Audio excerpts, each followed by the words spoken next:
John, my brother, how you doing? I am doing great. How are you? Not too bad, not too bad for an old man. And Huh. as I love to say, so yeah, we are doing my pick this week, and it's Lost Highway, David And a Lynch's great pick it Lost is. Highway. So, do you want to give the intro on this, or you? I will, but man, it is not easy to give a synopsis on this movie. So, Well, yeah, this week's movie is David Lynch's 1997 film Lost Highway, starring Bill Pullman and Patricia Arquette, among such a others. long time ago. It There's a doesn't. ton of great actors in here. There is. There definitely is. It's a all-star cast.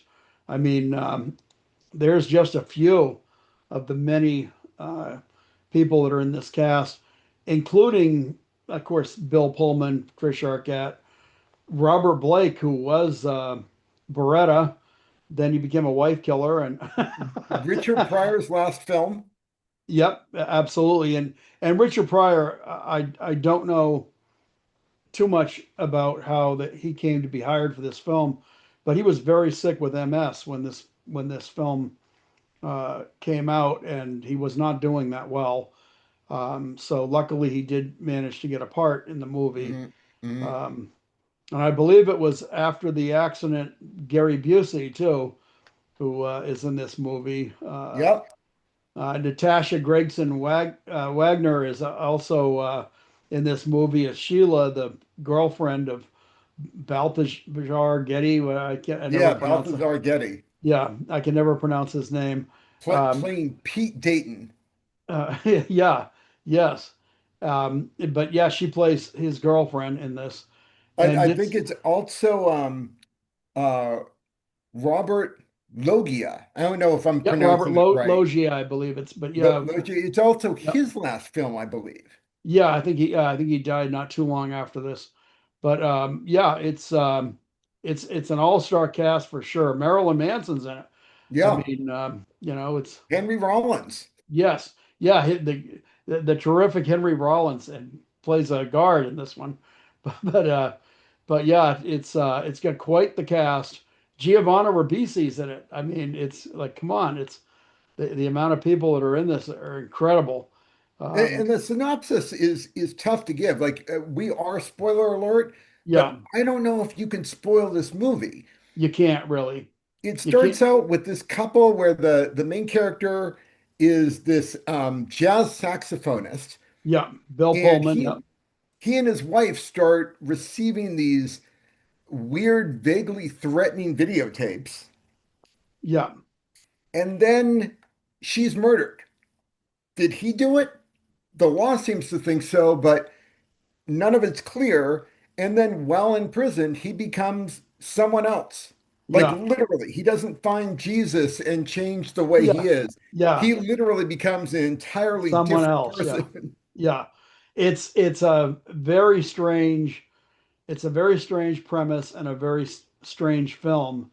And it's not a movie that, like, people have had arguments over um, what this is about. And um, David Lynch has given some cryptic commentary about it. There's been plenty of people that have put out there, this is the movie is explained now. I've heard a number of things with both this and Mulholland Drive about it being a dream, and Huh. there's certain points where the character wakes up or whatever. But there's some things in this that I've never felt fully comfortable with the dream idea of it, and I do think a lot of what David Lynch has always done with his movies, I think he liked the fact that, or liked the fact that people would interpret it in their own way. And Yes. I mean, I think that's a big part of the fun with David Lynch is to play with an audience's head. And so for this one here, when you look at the film and you look at Patricia Arquette is one of the people that's a center focus of she's in both. There's Bill Pullman and then Balthazar Getty there, um, the two they're one and the same. They just look differently, and they are I mean, they're completely different people, but yet yes, one and the same. yes, they're interlinked. And one of the things that links them is this girl, Patricia Arquette, and she is also two different characters. She's playing, the character of his wife in the first one, and in the second one, she's playing a gangster's girlfriend, and Robert Loggia, and and the it's kind of like at one point she starts to explain about how she got involved and with this gangster, and she's got this sort of like innocent, pitiful girl kind of thing. I just got kind of like caught up in this, and you can sort of accept it on a certain level, and on another level, it's like, is she really like just the personification of evil?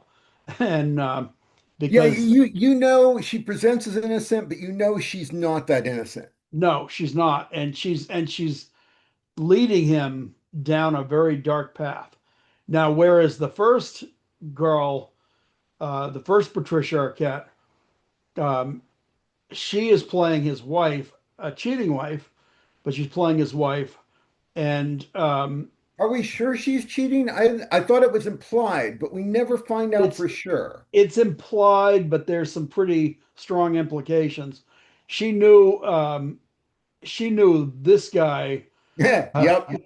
and Andy, I believe his name is, and he's kind of like he was a very dark character that it was like he sent Patricia Arquette's character, the gangster's mall character, to Robert Loggia, and supposedly she was just going there for a job. Now, what she thought she was doing, modeling or what, or whether it was actually supposed to be prostitution. When she gets there, she ends up with a gun held to her head, and she's ordered to strip. Is And that her or is that the wife or is that the other woman that's with Pete? Is that Mr. Eddie's that's squeeze? she becomes Mr. Eddie's girl, Right, but but in she's that scene where the gun is held to her, yeah. she's Mr. Eddie's squeeze, not the wife. Am I No, the correct what? in that? No, the well, I mean, again, there's at one that's part of the whole conjecture of what is Yep, going on yep.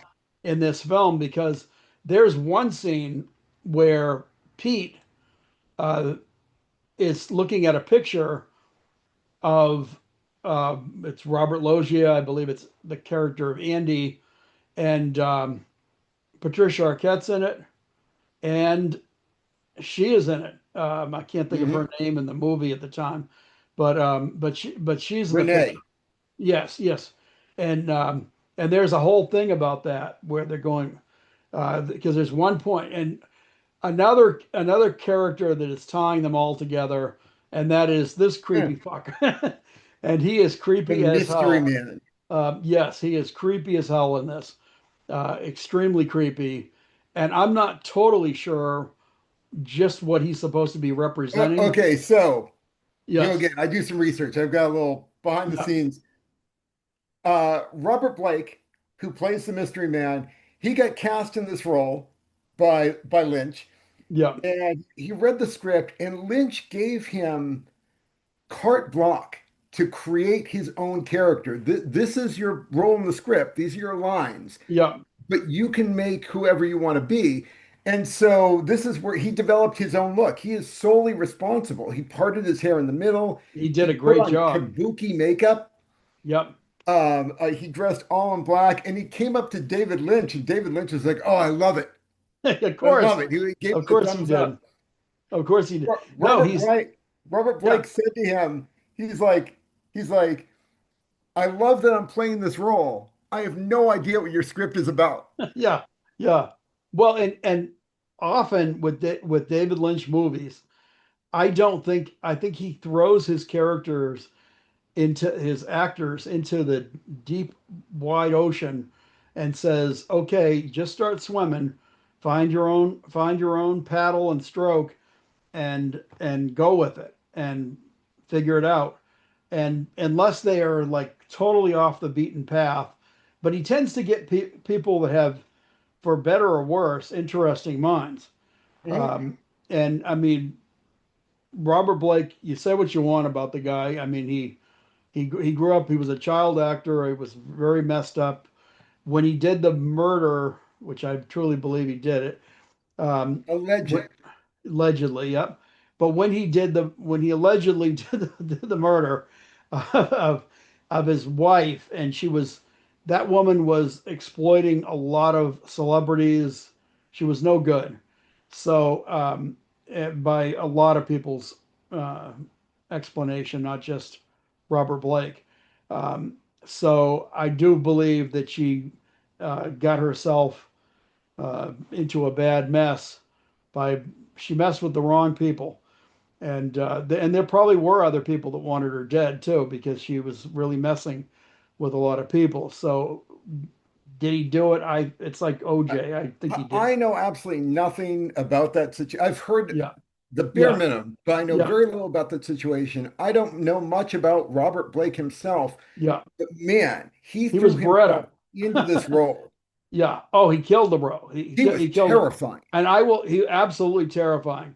And as far as the character that he plays in this role, um, it's like he's when he comes into the room, it's like evil comes into the room. And so whether you want to like, I could look at the guy and say he's Satan, he's the devil He's himself. publicly said he feels his role in this movie is Satan. Well, that's honestly what I felt with his character, because and there's certain things like when there's the whole thing with the phone call, which I thought is definitely one of the most chilling parts. I can remember the first time I saw that scene, and Yeah, man, it's etched in my soul. absolutely. I mean, look at this is behind me. That's the scene where he first enters the party and is spotted by Bill Pullman, and he sees him across the room, and it's not like an enchanted lover across the room. It's this guy, and he's absolutely freaky as hell, and he comes up to him and basically says to him, "I I know you," and he's like, "No, I don't think I don't." He goes, "Yeah, we've met," and he's like, "No, I don't think we've ever met before," he's messing with his mind, and he's really letting him know, like, "Oh no, you and I have a connection," and including the part where he pulls out this state of the art cell phone, which I believe is a Motorola. But when I 1997, Mike. it's yeah, I remember in the late '90s getting a Nokia, which wasn't too far off of this. I mean, the thing was thick. It was this. You couldn't kill it though. You absolutely couldn't kill that damn phone. I dropped it down flights of stairs and people's houses, hit marble floors. I mean, just crazy, crazy Oh, phone. yeah, But Nokias were bulletproof. oh my God, they're bulletproof. And the Motorola's were pretty damn strong too. But I loved my Nokia. And as much as I love my iPhone now, and I'm an iPhone guy, then those Nokias and the early Motorola's, man, they were tough phones. But I wouldn't I wouldn't turn in my iPhone for one now. But I at the same time, deep mad respect for them. But yes, he gets him to call him on his Motorola or whatever the hell that is, and he calls himself, and damned if the guy isn't in his house, and and he's talking to him, and he says, "How'd you get in my house?" Which is a bizarre scene, and Ask me. yeah, for another director, this scene would have been laughable and ludicrous. But because it's David Lynch and he managed to pull this shit off somehow, um, I miss David Lynch. I wish he was still around making movies because there's never going to be another like him. There'll be people that will make movies that are good, but not like him. He had a special style. Uh, I should point out again for the our general audience, this movie is it's for a very particular type of person. Like I love Oh, it because yeah. I love Lynch. I could see how a lot of people would hate this. Um, It's very stylized. It's more art than a story. yeah, I mean, I could see how people would hate it that hated horror for sure, or hated movies that don't give you the neat, nicely Right. wrapped up. I love a movie that makes you have to think and makes you wonder, like, what's going on here? What's this all about? And makes you fill in a lot of gaps. I love movies like that. It's funny because I'm the opposite. I would normally hate a movie like this, and I have a feeling if it were anyone but Lynch, I would not like the movie. But this I love. It's This movie is so cerebral. It's Hmm. it really it's you start thinking right away with this movie, and there's so many cool and weird, strange elements. By the way, look, I have to point out the state of the art video camera that's behind your head right now that Robert Blake is holding. State of the art. But you think about video cameras now, and they're tiny, and they're way better at what they do than. But hey, that was early days of video cameras. But I should anyway, say, yeah, talking about Lynch, sure. as great as the cast was, love the cast, phenomenal actors. Lynch used so many camera tricks Oh to yeah, mess with the viewer's mind. yeah, yeah. No, absolutely. And the other thing is, I love his noir style with it's like this Yes, scene, this shot here. It's filmed through a little strip so that you just see her lips and a little bit of the phone in he her played hand. with And light and dark so well. oh my God, yep. And then the other thing is music. I don't care what you're watching with David Lynch. Um, the music is such an important element with this. You And know who even produced the soundtrack? um, no, I mean I know Trent Marilyn Manson. Reznor Yeah, what's of that? Nine Inch Nails. Oh wow, yeah, that makes sense. That really, yeah, that really makes sense. You've got Marilyn Manson involved. It's the Rammstein. Rammstein. Yeah, it's I love, and these are people that like I didn't even before this movie. I actually didn't have a whole lot of. I mean, I really Appreciation. yeah, I didn't listen to a lot of those, and then all of a sudden after that, I was like, man, I gotta make sure I check these out, and I ended up getting like Rammstein. Man, I got to be a big fan, but he turns you on to stuff that you wouldn't maybe normally listen to, and that's another thing that I think is cool with David Lynch movies. But yeah, this um, the character of and I feel he is a central focus with this movie. He ties it all together, um, and that is with Robert Blake, um, who he is in this movie, and what he's doing to the central character there, Pullman and Balthazar. but but yeah, what he's doing that like this a good example of how crazy things are with his character and who and what he is. He make Pullman makes love to um, to Rosanna Arquette's character, which Renee, is his wife Renee. yes. So no, this is in the latter half when Oh, okay. he's Balthazar Getty at that point, and Okay. he and he's and she says to him, "Do you still want me?"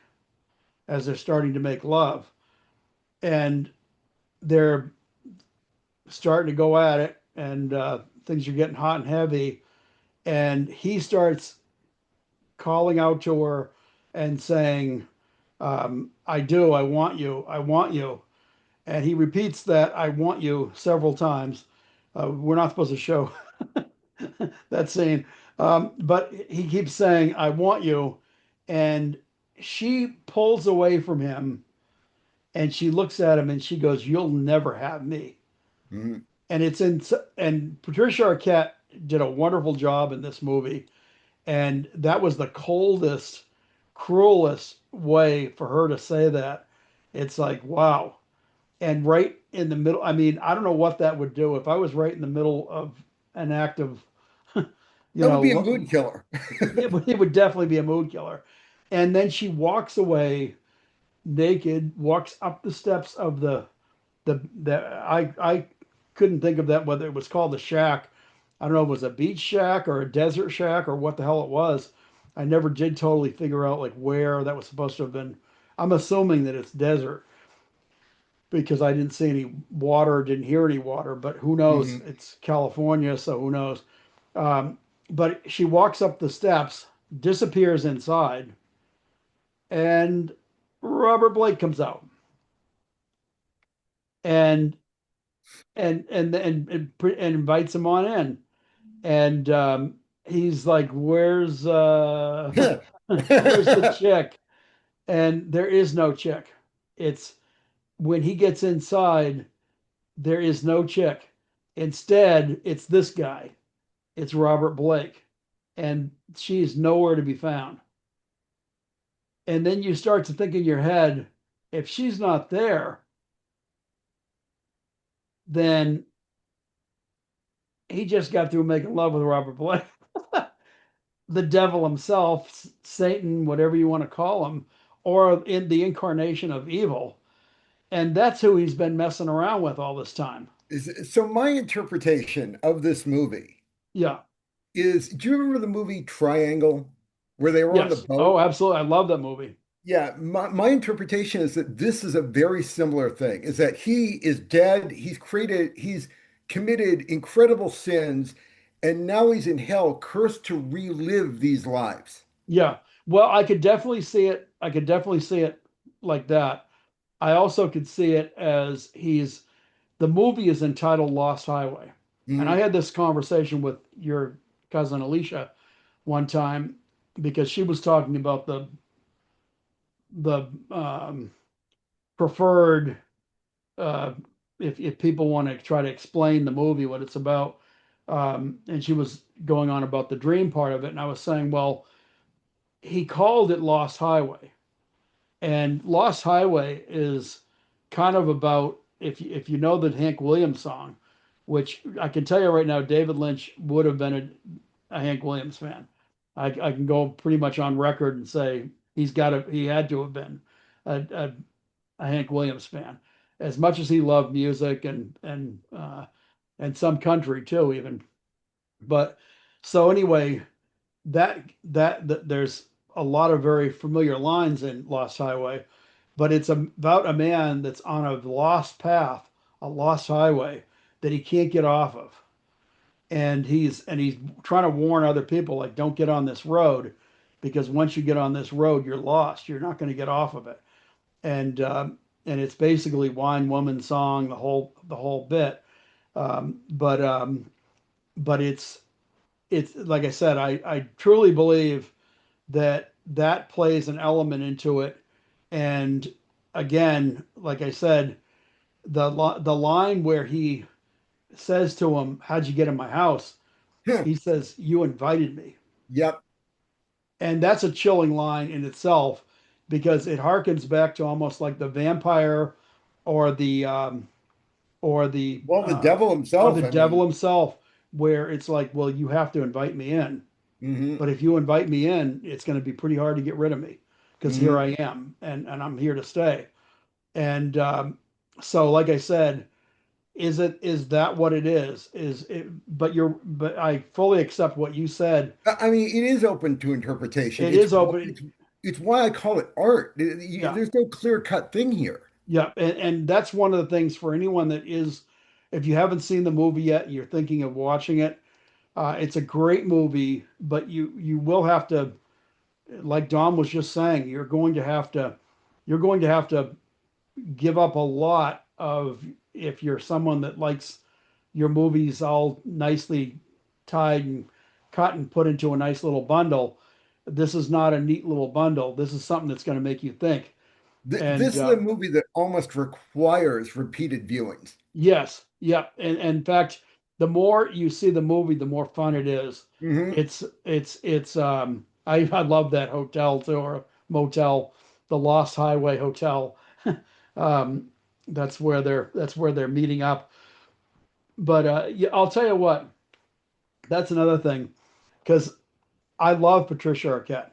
I truly Hmm. love her. I think she's always been someone that like truly hot to me, really pretty, just curvy. She's beautiful. She's like the perfect chick. And but I would not have touched her in this movie. She is scary as hell in this movie. Um, So, so let me give you a Patricia Arquette story for this sure. movie. Yep. I've got one So, too, but go ahead. evidently, she did a number of nude scenes for this Yes. movie. Oh, you might have the same one I had. Go I ahead. think I do. I Yeah. think I do. And so she was reluctant to do nude scenes, but it was part of the role. Yeah. But she demanded that only required personnel be on set. If you're not needed on set, you Yeah. should not be there. Yeah. So I'll let you tell the rest of the story. Well, no, I think probably should finish it, but we did read the same story. She basically, and this is something that I think happens a lot in Hollywood, Mhm. but and let's face it, if you're working on a set, as we're guys, and I know we're kind of creeps at times, but Yeah. but it's part of our nature, the creepy factor. But no, it's they were told only essential personnel, and she's trying to do this scene, and damned if there isn't like There she's aren't guys looking. around. Yeah, she's in her robe, getting ready to strip nude, and this was on the beach scene, which she does a couple of nude scenes in this, but she does the nude scene where they make her strip for her boyfriend there, or later become Robert Loggia. But so this scene here is the scene she does with it's not Bill Pullman. I actually it's Balthazar, and so anyway, she looks around and she's in her little robe, and there's all these guys, and she's thinking this isn't essential personnel. So she basically gives her speech, and it's kind of said there behind me, but she's when I take off this robe and turn around and I see guys here that don't need to be here, she goes, I'm gonna go over and punch you in the face. and And then and a bunch of people took off. lo and behold, they took off because nobody wants to get pointed out that yeah, you're the creep on that you're just there to see her get nude. So, which again, I've heard so many actors and actresses talk about, and male actors are as bad as women are as far as like love scenes are awkward for anybody when you have to do them. I And was gonna say, like, I'm watching this movie. I look over at Lisa. I'm like, well, I can tell this was before intimacy coaches yeah, yeah. because these are the most awkward love scene. I'm like, a love scene from David Lynch is the most awkward, non-erotic thing ever. Well, yeah. But honestly, I almost think that's probably something that makes it easier for them to do and perform in Probably. because the more erotic that the director is trying to get it, the more like real life sex between a couple. Um, that to me is probably something that's much harder to do, especially if the actor or actress is not into the scene or wanting to do the scene, and then to be stuck in this really erotic um, scene that you're expected to act like you're really making love with this person. I mean, that's acting. It's part of acting. Yes, it is. Acting. Well, yes, brilliant. but but no, I actually I do miss they don't have enough. I don't think love scenes in movies anymore. I think it was something that was nice to have a good love scene in a movie. It's um, to me it depends on the yes, there's gratuitous, although there's nothing wrong with gratuitous. A little bit of gratuitous nudity is good for everyone. There's a Um, time and a place. there's a time and a place, sure.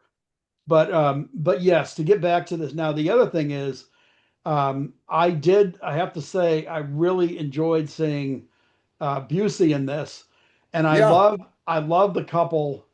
They're like the cool parents. Um, they're walking around with their black leather, their shades, um, and some of the scenes, I really think Busey has this kind of wooden delivery, but I really think like some of the scenes with Busey explaining like what happened when they did the transition from who he was to who he became. Um, he starts describing the scene on the lawn, and which the scene on the lawn was that crazy scene where he says he showed up. Busey says you showed up with this other guy, and apparently the other guy was actually Robert Blake, yeah. Mhm. and from the way he's describing it, and he said, "I've never seen anything like that before in my life." And the way he says the line, it's like real wooden, and that's the scene right there. You can't really Mhm. see. There's Sheila off to the side, but something's happening right there on the lawn, and there's the parents coming out the door, freaked. Um, so, like I said, it's something really, really weird happened on that lawn. And right after that, the kid appears inside the prison. Mhm. So, but Busey has this terrific performance of telling his son, yeah, you haven't been right since that whole thing happened. But he was hanging around with Robert Blake's character then. He showed up with him. And that's the other thing about this movie is the movie is it's you love your circuitous movies, Yep, I and do. this one definitely it has a loop element. Oh So yeah, no so yeah, question. even though I picked the movie, um, I knew this was a movie that I mean I already knew you You liked it. couldn't have picked a better movie for me to enjoy. Yes, because it's that type of it's a Dom film in that It sense. is. It is. So, but the other thing that I thought was hysterical, and because that's the other thing about David Lynch, is in the middle of all this crazy scariness that he's scaring the hell out of you, he puts elements of comedy in it. And this scene here where this guy is tailgating his Mercedes, and he says something like he said when he starts speeding up, he lets the guy waves the guy around, the guy's honking, he's being a real dick. He lets the guy get around him, and then he starts speeding up, and he's coming up right behind the guy, and he says something like, "It's like I don't know if he says 1,400 horsepower or 14,000, some crazy number." But it's like, yeah, Mercedes doesn't have that. It's, there's some fast Mercedes out there, but it's like it doesn't have that I much know. horse. After his man Pete got through with it, That's true. That's true. That's true. mechanic extraordinaire. But the other thing about that I thought was almost kind of made it a little extra creepy is David Lynch does like to throw in like these weird, almost supernatural elements to it. So you never know like what's like being just Do you kind know the of like, story behind that scene? no, if you've got a great story, tell The, us. the road rage. So Yeah. the actor that plays Yeah. Mr. Eddie, Robert Robert Loggia. Yep. Loggia, Yep. he really wanted to be in Blue Velvet. Oh, He wow. wanted to play Frank Booth. He I'll auditioned for bet. the role. He thought he should get it. And when he didn't, when oh, what's his name? Who got chosen? I can't even remember his name now. Oh, yeah, Dennis Hopper. Dennis Hopper. Thank you. Yep. Thank you. When Yep. Dennis Hopper got chosen, Logia came up to Lynch and he just laid into him with this Wow. profanity-filled rant. Yeah. And You so when motherfucker. this movie was going to be made, when Lynch was casting this movie, he calls Logia up and he's Yeah. like, I want you to do that same thing for this film. Yeah. Well, that's So that's exactly where that road rage scene came Well, from. I'll tell you what. I'll tell you what. He's perfect for this part. Hmm. He was a terrific actor, and he did great delivery. He played a really good bad guy. I mean, I started to say this about Patricia Arquette. I love Patricia Arquette. She's beautiful. She's just the epitome of what I think of. She's a good-looking woman. And if she was coming on to me, and I knew she was this guy's girlfriend, you couldn't have paid me to.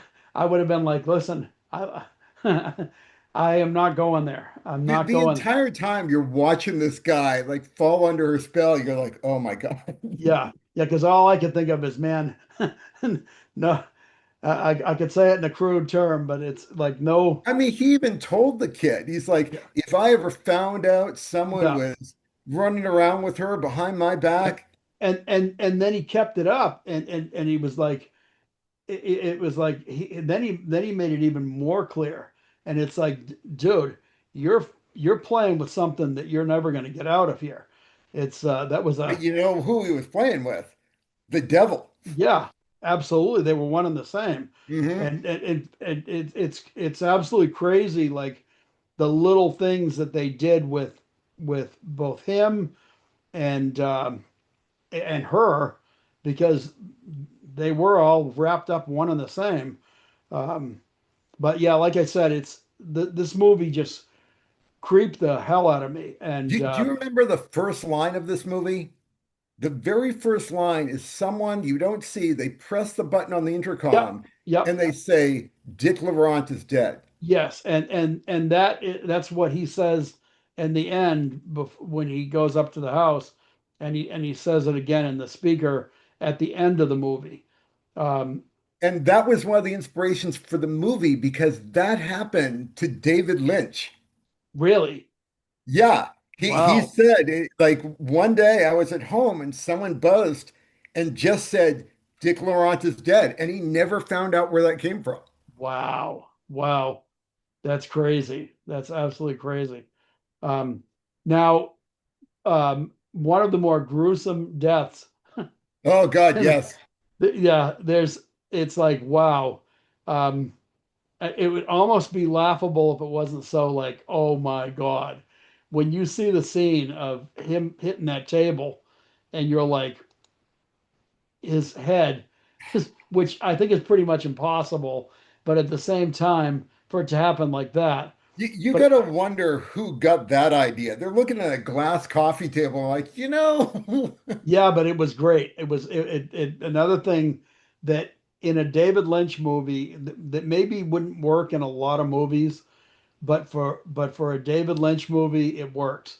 And and all I can say is more power to him. And I don't know how they came about getting Richard Pryor for this role. I don't know any.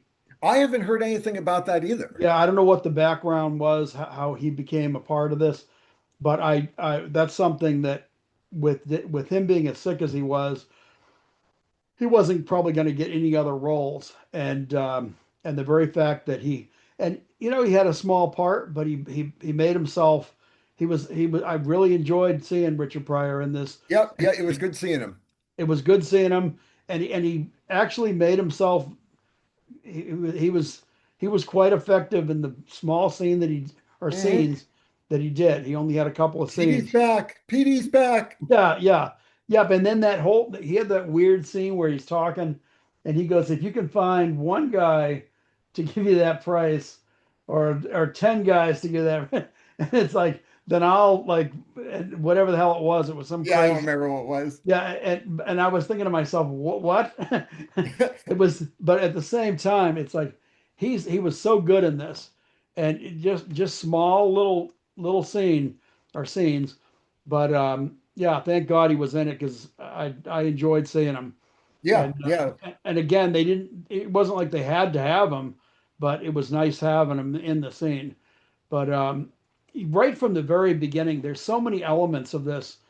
The when they first start getting those packages, there's Those the videotapes were the creepiest things. they really were because first of all, I would have been creeped out just from the fact that if someone left a package with someone just filming the outside of my place, that would have Yes. been enough because I would have thought, what the fuck is that? Like, what's the message behind this? But then when they actually go into the house, it's like, what is going on? They're in my house now. And They're filming it, us while we sleep. yes, and that was if you're not sending a message that way, I don't know who is, because that was a clear message of, oh my God, somebody's actually it has access and can get into the house We can while get we're to you at sleeping. any time. Yeah, yeah. I mean, it was showing you could be dead right now. Mhm. Um, so, like I said, that scared the hell out of me. There's a lot of really creepy scenes. People talk about movies that scare them. And I still remember different people saying to me how much it the newer version of it scared them, and I'm thinking to Yeah. myself, that scared you? It wasn't This is bad, but it yeah, it wasn't wasn't frightening. it wasn't scary to me at all. Um, I found the old it on the TV version of it much scarier than that, and I still didn't find that scary. This I found creepy as hell, and David Lynch has frightened me more than once. Uh, Mulholland Drive is another one that left me with like, oh my God, it was One of the reasons for that is that, I talked about how he plays with light and dark so much. yeah. If you notice the movie on a rewatch, if you notice the background for a lot of the scenes is so dark, and Well, some look of at the that. characters emerge from that darkness. Yeah, look at this scene here. You can't even see pretty much the interior of the room other than just the characters lit up. Yeah, he does that a lot. But when you say that, you're saying that about more than just that. He's playing with light and dark, Mhm. meaning like characters. A lot of times he puts characters in. Not so much in this one. He definitely did it in Blue Velvet, but he always seems to have characters that seem like they're like an innocent or like Jeffrey was pretty much of an innocent in Mhm. Blue Velvet. So was Laura Dern's character, and then you had um, oh shoot, the main character there, the Isabella Rossellini. Yeah, yeah. Sorry, I couldn't get her name for a second. I'm old, uh, but but no, like I said, he had those and then there's Frank, who's like the epitome of darkness. Yeah, he is Satan in that movie. Yeah, he was. And that's the other thing about when you talk about like whether or not you want to call somebody the devil or Satan or whatever. He definitely has these characters that are so dark. It's they're a personification of evil, Hmm. and evil to the extent that it's hard to call them anything else. When you bring up the term Satan or the devil, you're talking about something that is um, it's evil and evil incarnate. It's evil itself, and so what you want to call it, that's up to you. But this was evil on that level, and and when you see something like that, because like Frank scared me on a. It wasn't just that he was a bad guy. He was he was so bad. He was evil. He was so deranged Yeah, that the social norms had no hold on him. yeah. And but by the end of this movie, you're looking at Pullman's character, and you're thinking to yourself, um, he's actually kind of got some of the same darkness in him. Um, he had taken on, the scene when Robert Loggia is laying on the sand outside the shack, and there's Robert Blake standing next to him, holding the pistol that actually belonged to Robert Loggia, and he hands it to Bill Pullman, Hmm. and he's like, "Just do it, do kill this guy." And you can see at that point, like he's totally controlling you. You're his puppet, and probably you've been his puppet from right in the beginning. If you still have that picture of him playing the saxophone, Hmm. he, that starts to become a different thing uh, too, because when you look at his character in the beginning, you were thinking to himself, or to yourself, that he's this poor guy that his wife's probably cheating on him, and he's feeling kind of lost, lonely, whatever. And it's like, actually, you start to wonder, like, well, did he kill his wife? Did he actually like? Did he do You it? knew Was it he had somebody? darkness in him Yeah. before any of that. Well, and the scene when the cops come in to investigate, that's another scene that's like really odd and creepy because the cops are talking and they said, "You guys own a video camera?"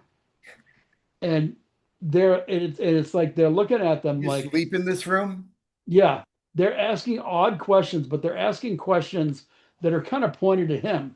Hmm. And then when they come out with the nah, like I like to remember things the way I remember them, or like the way I viewed them. And it's like that was an odd answer in itself, because it's like, well, maybe that's not you don't want to see what reality is. You want Hmm. to see it the way you have it in your brain, which isn't always the the most reliable. Sometimes No, we but I look, can't say I disagree. well, yeah, yeah, that's probably true.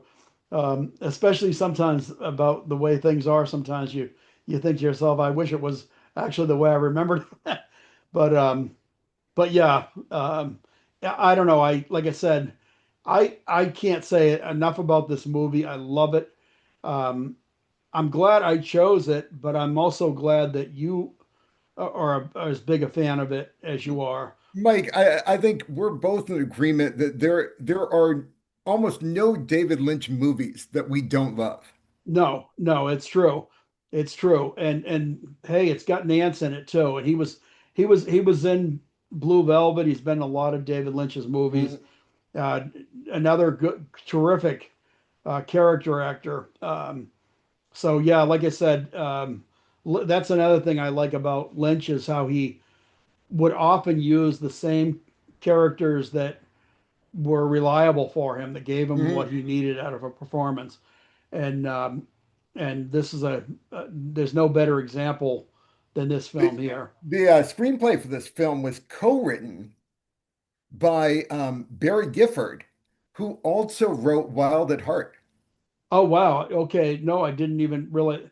And that's another film I would love to do. We've got to do that one. Great Uh, film. yeah, it's a great film.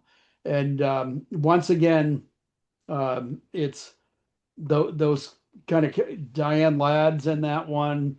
You know, huge cast. Cage probably. Nicholas freaking Cage. Well, it's also Cage is one of those actors that can sometimes I go like, oh my God, what are you doing, Nick? But at the same time, when he gives up an over the top maniacal performance that actually like really works, and he really did it in that one. He's wacko crazy in just the right way. It's Raising Arizona is another one that he Mm-mm. did a kind of an over the top performance in that one. And again, Which really worked. yeah, it worked. Unlike, I will never forgive him for Wicker Man. Well, yeah, well, yes and no.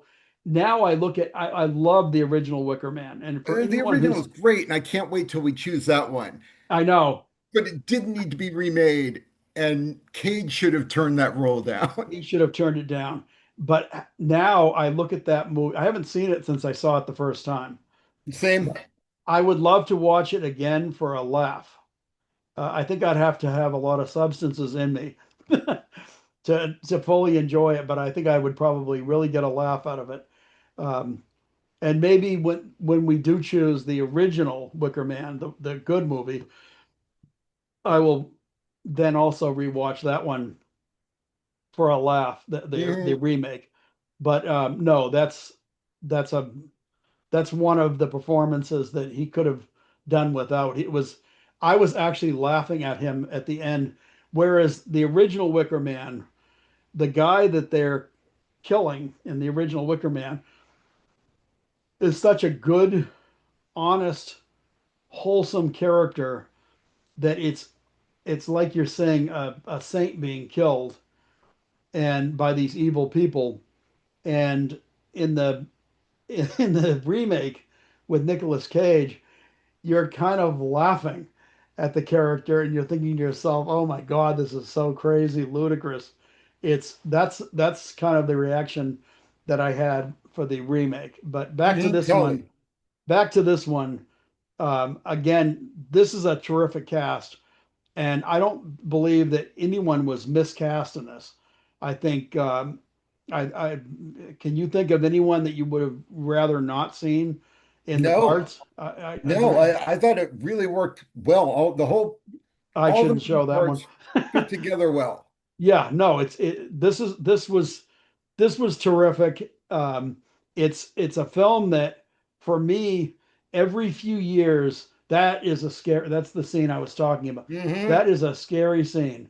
Um, they are standing there side by side, and they're Robert Blake almost didn't even need to be there, but the very fact that he was there what showed he was they were actually showing something on screen that Pullman's character was not the innocent victim that you thought he was, or Belshazzar Getty.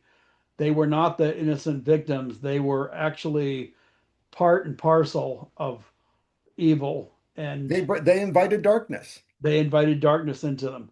And probably your house is also. I mean, if you go by just the interpretation of the Bible, your body is a temple, and so you're inviting your temple is your home, and you're inviting darkness into yourself, and that's kind of what it was with Robert Blake's character. So yeah, but like I said, David I Lynch.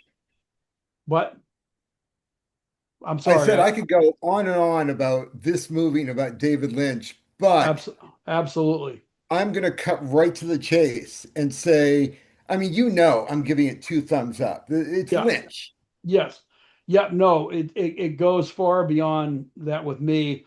And this movie had Rosanna Arquette in the movie Not also, but Rosanna. not Rosanna. Yes, Patricia Arquette. Mhm. Who I also love Rosanna, her sister, but Patricia Arquette is on a whole nother level. So yes, when it comes to thumbs, Yeah. I can't give this enough thumbs. These are all thumbs behind me, everywhere you look. So, but yes, more than two thumbs up. If I could give 1,000 thumbs, I would give this one the 1,000 thumb. And I will go back and say this isn't for everyone. This flopped at the box office. Yeah, but the box office is sometimes deplorably wrong. Sometimes you see with box office the film wasn't promoted the right way. It was, and I'm sure with a film like a David Lynch movie, it probably made it the rounds. The actors made the rounds, but This is the definition of a cult film in yeah, which the audience has to find it. absolutely. And that's one of the reasons why I really hope people that I hope people are still listening to us right now and they haven't tuned out. Yeah, But hopefully, if you're watching us, if you're listening to us, you've gotten a sense of what we like in films. yeah, yeah, And so if this appeals to you, if what we're saying about it appeals to you, see it. yeah, absolutely. And again, if you're not familiar with Lynch, you could do worse by watching this one. I usually tell people that have never seen David Lynch maybe to check out Blue Velvet first. Yeah, I think I that's think a that's a good intro. I think Eraserhead is too obscure. It's for a more like check out Eraserhead when you've kind of like moved on to some of his other more well known stuff, and then check that out because that's Eraserhead I think it's a terrific film, but it's a terrific film. It's an art house film. It's kind of Mm, like him breaking on the scene. not So not it's that this isn't, but that's yeah, even more so. yeah, more so, and the weirdness is like, I mean, I love the weirdness about Eraserhead, but it's really weird. Um, so I would not if you've never seen Lynch, don't start with that one, Hmm. or I would say don't. But anyway, this one to me is ranked up there. It's probably in David Lynch's movies. It's like two, or it's one of the top three of my loves for David Lynch movies. And Inland Empire was scary, was creepy. It was a really Mulholland well done Drive was film. great. Oh my God, Mulholland Drive is one of my favorite movies. Blue Velvet, I absolutely love and love to revisit. So yeah, like I said, check this movie out if you've never seen it. If you're someone that's squeamish or you can't handle, open-ended stuff, things that don't tightly wrap up at the end, don't watch it, or be prepared if you're going to check it out, because it's definitely strange. It's not going to wrap up in a nice, neat package. It's You're going going to to, invite conversation. yeah, absolutely. If you're looking for a film that's going to make you think, that's going to probably scare you, and I don't know. Like I said, to me, it's a must watch if you're a real movie fan. But Hmm. um, but yeah, I think we can wrap it up with that. But Dom, do you have a pick for next week? And you kind of before we started, you kind of threw something out that led me to believe that you've got something. Oh, I do. I do. And I'm going to pick another very me movie Yeah. because it's a feature-length animated horror. Okay. And I was really impressed that this animated movie can do horror as good as it did. The movie is Seoul Station. Seoul is Okay. in Seoul, Korea, Yeah. because this Seoul Oh, it's good. So Station, it's a prequel to Train to Busan. okay. Um, Now, when you first said Soul Station, I was like, yeah, I haven't seen that. Um, so it's an animated version of, or like prequel. Right. So Okay. it's an animated horror zombie film. Okay. Because I know I've seen either a prequel or a sequel to Train to Busan. There is there Uh, is a sequel. There's Peninsula. yeah. Yeah, I think that's the one I've seen. So now I'm gonna have to look this one up and check it out because I'm For not anyone sure. out there that's curious, it's on Tubi. Okay, cool. Very cool. So yeah, we look forward to checking that one out. That sounds like fun. I love seeing stuff that I either am not aware of or I'm very curious to see what you're going to think about this. yeah, yeah, me too. Because I'm not su- I'm I mean I love Train to Busan and I love zombie movies and I I like or I will say I love animation, but I love the right animation. I This is don't one of love. the darkest animated films I've Well, seen. that's cool. See, that's something that would appeal to me. So, yeah. Dom, hopefully you'll have quite a few links there for our I've got a description. few and I'm looking for more. Okay, cool. So for everyone out there that's still listening, please leave a like, subscribe if you haven't already, and please check out our other. All right, we've got quite a mix of movies up now on our channel.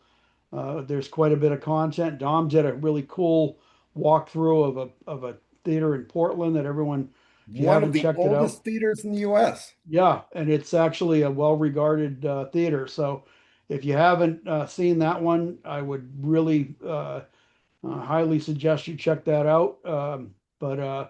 But yeah, check out our channel. We're always throwing new stuff out. And if there's anybody that if you're making a film, if you've made a film, um, please get in touch. We'll interview you if there's anyone that wants to promote their stuff. We will gladly give you a stage to speak on, and we're always respectful and Yeah, if we can put forward new filmmakers, we love the yes. art. Yeah, absolutely. And that part of what we really enjoy, I know Dom feels the same, is discovering new films and discovering new filmmakers. Hmm. Whenever we see a filmmaker or a new film that we get excited about it. We're true film fans, and that's really all we are. We're not professionals. We don't sell ourselves.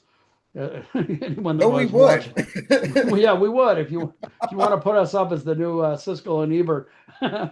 but I don't think that's going to happen. But at the same time, we're film fans. So please, like I said, you know, give us a give us a contact if you do want to promote your material or just talk about past things that you've done. So, but having said all of that, we're probably going to call this one a wrap, and we will be back next week for more fun. So, Dom, I truly enjoyed talking with you about this one, and I will, It's always a great time. it's always a great time. Even when one of us doesn't like the film that the other one picked, it still it This is turns the out high to be point of the week. it's yeah it's just a lot of good laughs and a lot of good fun. So thanks everybody, and Dom, see you next.